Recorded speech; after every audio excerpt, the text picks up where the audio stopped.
In this video, we will understand how China, Russia, and Western countries are reshaping the world. This is not just about politics or power. It is about trade, energy, technology, and the way countries work together or compete.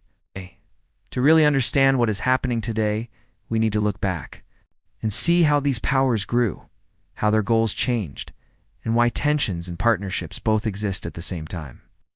To begin, we need to go back to the years after the Second World War. Much of Europe was damaged, and many countries were struggling. The United States helped rebuild Western Europe through financial support and trade.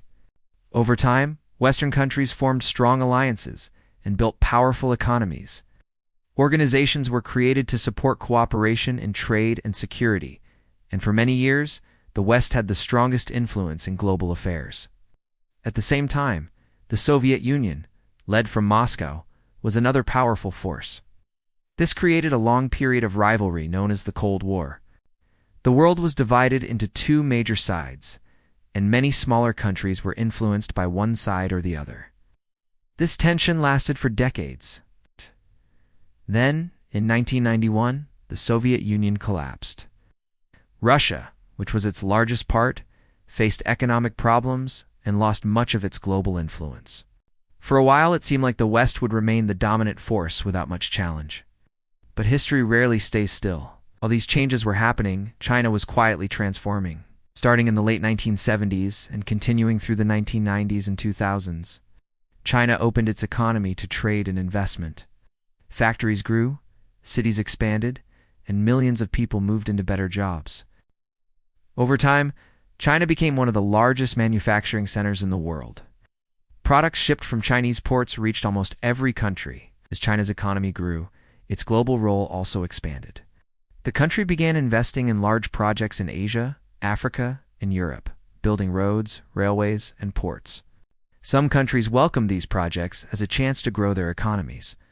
Others worried that this influence could lead to dependence. These different views still shape global debates today. Meanwhile, Russia began working to rebuild its power, especially in areas close to its borders. It focused on energy exports, military strength, and regional influence. Events in places like Georgia, Crimea, and later Ukraine increased tensions between Russia and Western countries. Sanctions were placed, trade relations were affected, and trust became harder to maintain. In response, Western alliances became stronger again. Countries increased defense spending and worked more closely on security and technology. The world was no longer divided in the same way as during the Cold War, but competition between major powers clearly returned. One interesting fact is that even with rivalry, these countries are still connected. China trades with Western nations. Europe has relied on energy from Russia in the past. Global markets link everyone together. This makes the situation more complex than a simple conflict. Competition and cooperation often exist at the same time. Another important point is that many countries do not want to choose one side.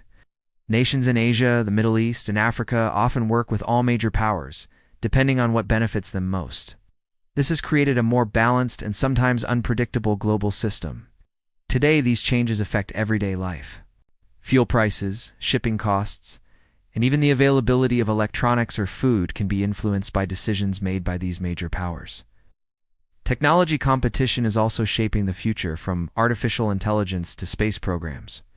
Closing, the world is entering a period where power is shared among several strong nations instead of being controlled by one dominant group. China, Russia, and the Western countries are all shaping the future in different ways, and the story is still unfolding.